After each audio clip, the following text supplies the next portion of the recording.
Listen. Today I'm going to share some of my lighting tips because, as I've mentioned before, I spent most of last year working remotely for a company in Sydney, and that meant that all my interactions were like this. So I had to make sure that the level of engagement that I created in a virtual environment gave as much energy as it would if I was in person. So stay tuned for my lighting tips. Hi, I'm Vanessa Ronan-Pearce. Hi, I'm Nina Ferro. And welcome to Sound Voices. 1, 2, 3. Listen.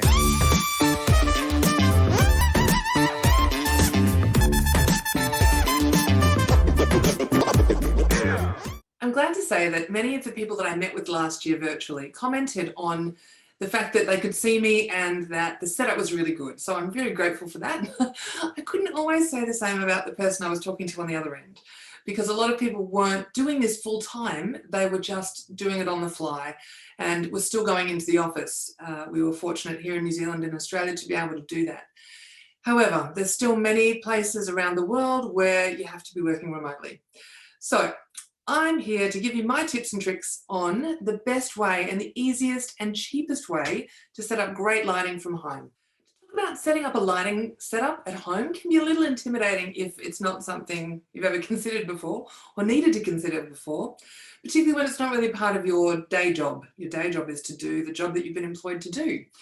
However, engaging with your audience or your clients is part of your job. So if you are working remotely, then lighting is really important. How you engage, as you will know, in an in-person meeting can be the difference between getting a contract across the line or burning a contact. So it's even more important in the virtual world to make sure that the connection that you're making is just as powerful virtually as it would be if you were there in person. And lighting can help you do that. Did you know that our eyes perceive light completely differently to the way cameras perceive light?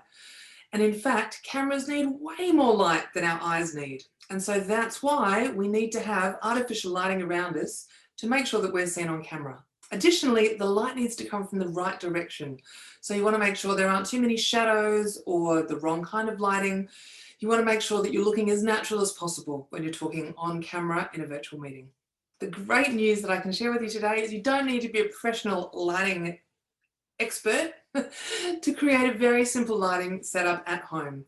So today I'm going to show you what I would do in my office that I set up every day to make sure that I have great lighting for all of my meetings. So let's get started. So today what I want to cover is just considering where you're setting up for your virtual meetings.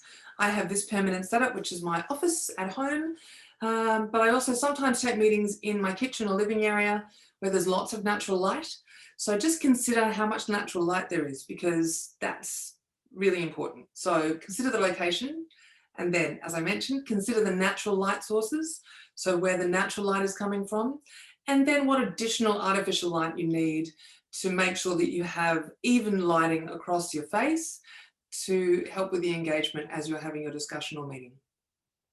So I'm going to cover that and just show you the differences.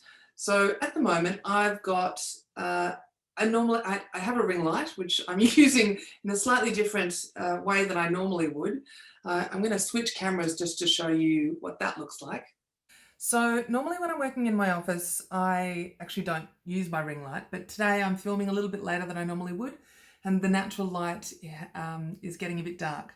So if I stand up and just turn around, you can see even as I move, I'm moving out of the light. So what we've got here, I've kind of got my ring light leaning against my computer to give me some fill-in light. And I've also just got a very cheap desk lamp here that I use to add additional side lighting just to fill in. Now I always turn the ceiling lights on in my, no, that wasn't very helpful, was it? Try that again. I always turn my room lights on. So if I come over here and just look up, there's 2 in the ceiling, and that adds some downlight and some backlight as well. And then as you can see over here, I've got one window that gives me some natural light, and directly behind my laptop, I have another window that gives me natural light. So that's the lighting setup that I have. So if I sit back down over here, you can see that I then sit straight back into the middle of the lighting, which gives me the best lighting on my face. And I'm going to switch back to my webcam now. So here I am back on my webcam, and I'll just show you what happens if I do turn off the fill-in light that I'm using at the moment. So the desk lamp and the ring light. So first I'll turn the desk lamp off. And so you can see what happens. My computer is amazing. It adjusts. So it still gives me quite good lighting, but you can see there's some shadow on the right side because I do have this light coming in from the left-hand side. And now if I turn my ring light off, I go quite dark. And so at the moment, all I'm getting is the lights from the room. And as it's getting a bit dark outside, I'm not getting a lot of fill-in light from outside. So it just creates, I think I've mentioned this before, you're trying to avoid virtual noise. So while I'm discussing that with you, I'm going to turn the lights back on. What you want to do is try and avoid virtual noise. And that is anything that is going to distract the person you're talking to from being able to see you clearly and hear you clearly. So by sitting in darkness, it makes the person on the other side of the camera have to work a lot harder.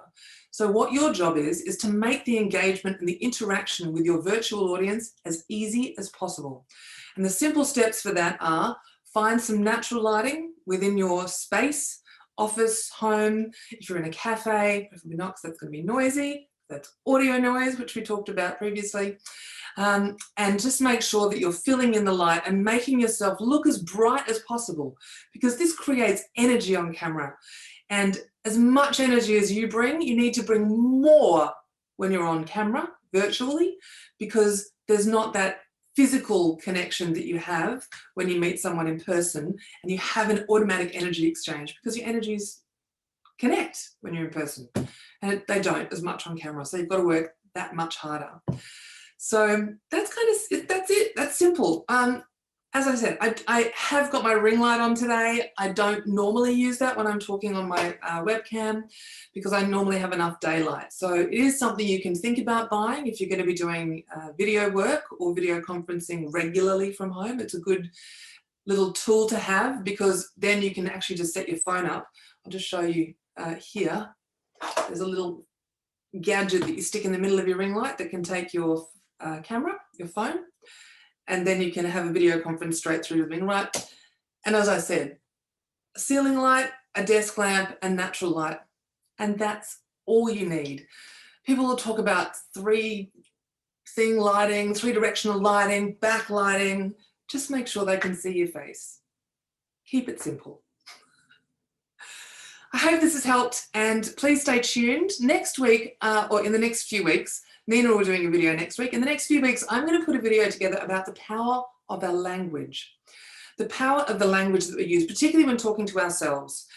And I've been working on this for a long time, and it's come up in the last few days, and a few people have talked to me about it, particularly as I'm doing pitch coaching and business coaching, and how important the language is that we use in order to negotiate, to influence the people that we're trying to make deals with, and also to engage our audience. So stay tuned, and I will see you soon.